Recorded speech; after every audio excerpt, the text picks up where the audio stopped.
Graças e paz a todos, sou o pastor Robson de Magalhães.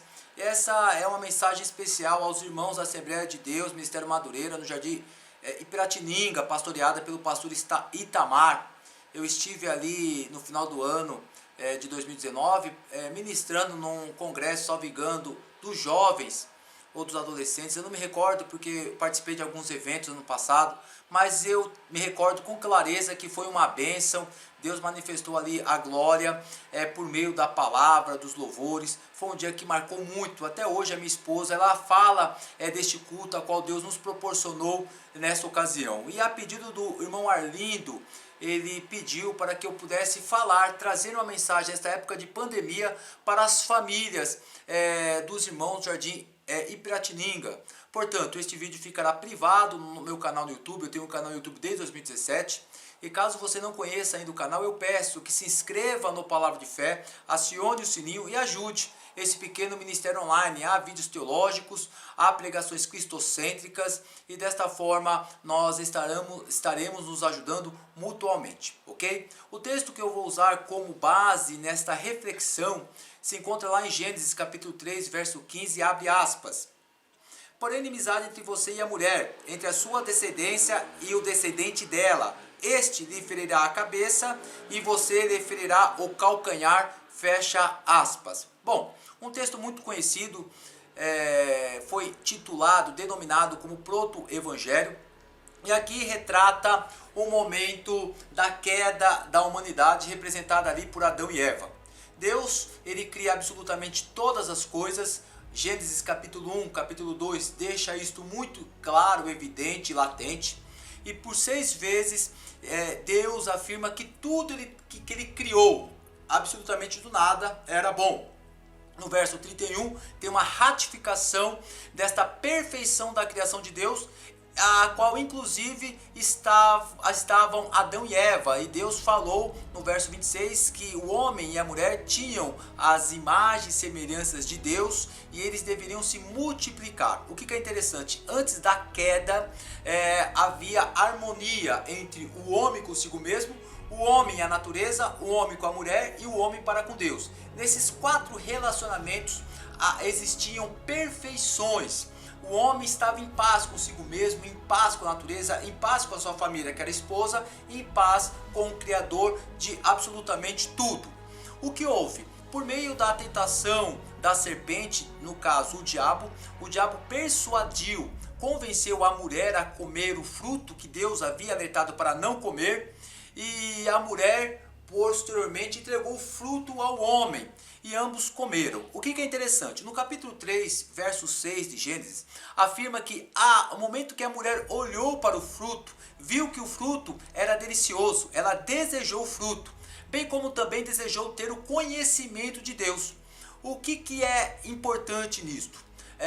Os nossos olhos, eles demonstram o que nós somos. Por meio dos nossos olhos, todo o nosso corpo poderá ter luz ou poderá ter trevas. É por isso que Jesus alerta acerca que os nossos olhos, eles devem ser meios pelos quais que todo o nosso corpo tenha luz. É por meio disso que Jesus traz este alerta. Mas a mulher não, ela não vigiou e ela foi convencida a comer do fruto. É interessante que eu vou abrir aspas para esse momento, porque a mulher, ela basicamente acreditou na verdade da serpente e não na verdade de Deus.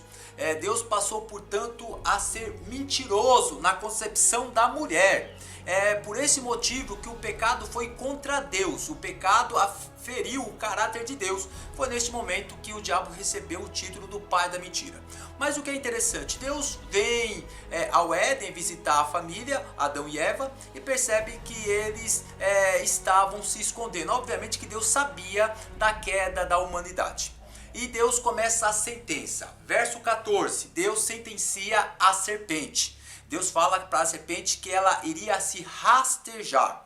No verso 16, vamos pular o verso 15. Deus sentencia a mulher. Preste bem atenção nisso. Deus fala que o parto da mulher, as dores seriam maiores. E inclusive que a mulher seria submetida ao domínio do marido. Nos versos 17 e 18, a sentença cai sobre o homem, posteriormente sobre a natureza. não por vontade própria, mas a criação foi submetida ao pecado por causa da desobediência de Adão e Eva. O homem iria trabalhar, mas o trabalho não iria lhe dar prazer, ia ser muito trabalhoso de fato. E todo o planeta, toda a criação se revoltou contra a humanidade. É interessante porque neste momento ocorreu um desequilíbrio no casamento. Homem e mulheres eram no mesmo patamar, eles estavam iguais, havia harmonia no relacionamento. Entretanto, com a desobediência de Adão, houve um desequilíbrio nesse relacionamento. Houve, portanto, um domínio do homem sobre a mulher. E nós percebemos isso nos relacionamentos, onde as pessoas, elas não servem a Deus. E é muito interessante que nós percebemos este desequilíbrio nos relacionamentos onde as pessoas não têm Deus, não têm Cristo. As mulheres, elas são submetidas às humilhações, muitas vezes elas são agredidas. Nesta época de pandemia, o número subiu para mais de 54%. Sim, quando se trata de casamentos, 50% da nação brasileira, os homens agridem suas esposas porque permaneceram mais tempo em casa. E quando há um desequilíbrio no casamento, os filhos acabam, infelizmente, recorrendo a outros tipos de refúgios. Vou dar um exemplo aqui que é bastante interessante acerca das drogas. Os adolescentes, via de regra, usam as drogas não por se viciarem, não por desejarem as drogas, mas para poderem participar, para poder ser aceito em um grupo. E qual que é o problema das drogas? Há uma substância que causa a dependência, sim, uma substância potencializada. Só para vocês terem ideia, a cocaína, a potência dessa substância é de 75 a 85%. Ou seja, uma vez que se usa a cocaína pela primeira vez, há a possibilidade do adolescente ou jovem se tornar viciado em 75 a 85%, já o crack 98%.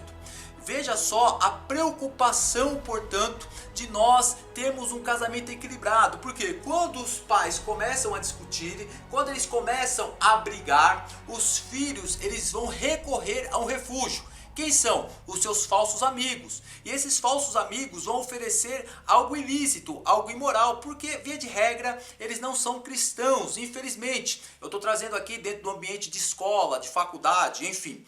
E quando o filho de um cristão usa pela primeira vez as drogas, ele se torna viciado por causa desse agente que é potencializado. É por isso que os traficantes ganham muito dinheiro. É por isso que a maioria dos jovens e dos adolescentes do Brasil, eles são viciados. É muito interessante, pessoal, que vocês não percebem um adulto se tornar viciado ou um idoso se tornar um viciado. Via de regra, sempre ocorre na adolescência ou na época da juventude. São esses momentos que essas pessoas em especiais buscam refúgios. E muitos desses refúgios ocorrem por causa do desequilíbrio que ocorre dentro dos relacionamentos. E esse desequilíbrio ocorreu lá no Éden, com a desobediência de Adão e Eva. Deus afirmou que a mulher iria ser sujeita ao marido. Esse desequilíbrio, ele ocorreu por causa do pecado original. E Satanás, as potestades malignas, conforme o texto de Efésios 6,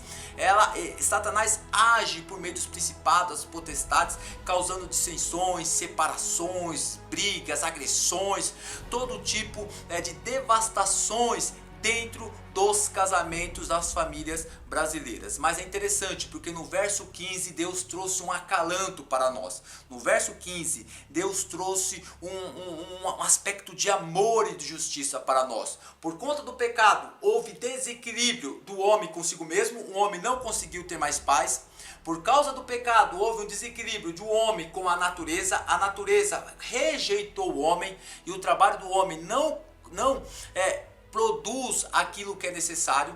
E por causa do pecado houve um desequilíbrio entre o homem e a mulher, e o relacionamento de um homem para com Deus também foi desequilibrado. O homem arruinou toda a criação de Deus, mas Deus, que é presciente, aquele que providencia, que prevê e já traz uma providência, ele na eternidade, ele já havia decretado a morte de Jesus Cristo na cruz do Calvário. Sim, o verso 15 é isto: ia vir uma semente da mulher que iria esmagar a cabeça da serpente. Satanás pensou em todas as possibilidades possíveis, mas quando chegou na pessoa de Jesus, ele tentou destruir Jesus por meio da tentação. Foram 3 tentações, e as tentações não foi no aspecto morais ou éticos, mas foi no aspecto para provar a Jesus que ele não era o Filho de Deus, para provar que Deus não estava com ele e para provar que Satanás poderia ser um Deus melhor que o próprio Deus Todo-Poderoso. Pode ver,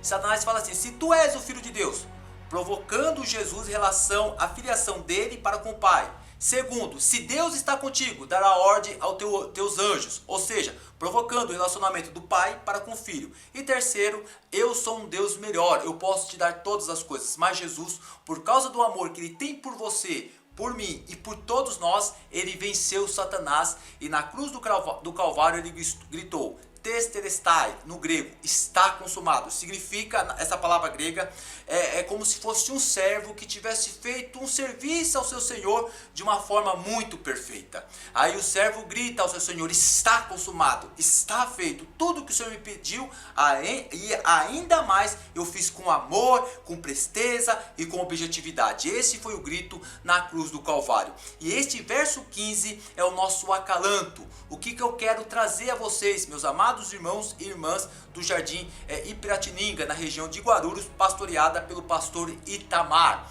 Nós precisamos colocar este acalanto no seio dos nossos casamentos, no seio das nossas famílias. Se o mundo está desequilibrado, o único antídoto para o vírus da serpente é a cruz de Cristo. A partir do momento que nós colocamos Cristo no centro dos nossos relacionamentos, que nós dependemos dele, confiamos nele, sabemos que ele está conosco em todos os momentos, conforme o Salmo 91, nossos casamentos terão equilíbrio. É isso que eu quero trazer a vocês. Cristo, ele deve estar no centro dos nossos casamentos. Agora não é hora de desespero, não é hora de se abater, não é hora de se assustar, não é hora de nós nos recorrermos a quaisquer aspectos humanos. Não, é hora de nós termos as nossas mentes fincadas em Deus, sabendo que todas estas coisas, fome, pandemia, guerras, rumores de guerras, terremotos, furacões, tudo isto ele já nos havia advertidos que iriam acontecer. Deus, ele nos ama tanto que ele falou: tudo isso ocorrerá, todas essas coisas acontecerão, mas aquele que perseverar até o fim será salvo. Lembre-se, meus amados irmãos e irmãs da Assembleia de Deus Jardim Ipiratininga, o nosso reino não é aqui. O nosso reino chegará com o soar das trombetas. Quando Jesus retornar, de fato, nós teremos uma paz plena. Enquanto nós estivermos aqui, nós não estamos só, mas tem um Consolador que vai nos guardar e vai guardar os nossos filhos. Pastor Robson, o que nós devemos fazer? Nos apegarmos neste versículo 15 e colocar Cristo no centro deste caos sem parâmetros que vive o mundo. O mundo não tem esperança, o mundo está desequilibrado, há um caos sem precedência em todo o globo terrestre, mas nós temos Cristo. O verso 15, o descendente da mulher que esmagou, que bradou, está consumado na cruz do Calvário. E conforme Colossenses 2,15, Cristo despojou. O que é despojar? É desapropriou, destronou Satanás como o governante da terra, e Jesus passou a ser o governante de toda a terra. Nós passamos por tudo isto porque o mundo, ele infelizmente pertence a esse pecado original inserido por meio da desobediência de Adão e Eva. Mas nós devemos nos pegar no segundo Adão, no verso 15 do capítulo 3 de Gênesis, nesse descendente que esmagou a cabeça da serpente, e ter por certo que por meio dele nós teremos paz, segurança, tranquilidade e logo o nosso galardão ao soar das trombetas. O mundo está em desequilíbrio, mas quem crê nesta palavra, como fala o próprio apóstolo Paulo, ele sempre retorna para Gênesis. Quem crê nesta palavra terá paz consigo mesmo, porque nós não seremos controlados pelas nossas próprias convicções, mas nós seremos controlados pelo nosso Espírito Santo. Faça isso, meu amado irmão, faça isso, minha amada irmã. Se apegue no verso 15 do capítulo 3, porque Cristo é o único Deus que pode trazer equilíbrio ao desequilíbrio que ocorreu no Éden. Que Deus abençoe a sua família, que Deus abençoe os seus filhos. Tudo isto irá passar. E eu digo isso sempre nos cultos. Os céus, ele é para campeões, ele é para vencedores. Somente ele dará a vida eterna àquele que resistir firme, colocando sempre no centro de nossas vidas o único equilíbrio que pode nos sustentar até a consumação dos séculos, chamado Jesus Cristo. Deus abençoe, se inscreva no Palavra de Fé Salvos pela Graça, meu muito obrigado. Pastor Itamar, Deus abençoe o senhor, Deus abençoe a sua congregação, Deus abençoe o irmão Arlindo, Deus abençoe o Alex Cícero. Muito obrigado e até a próxima oportunidade.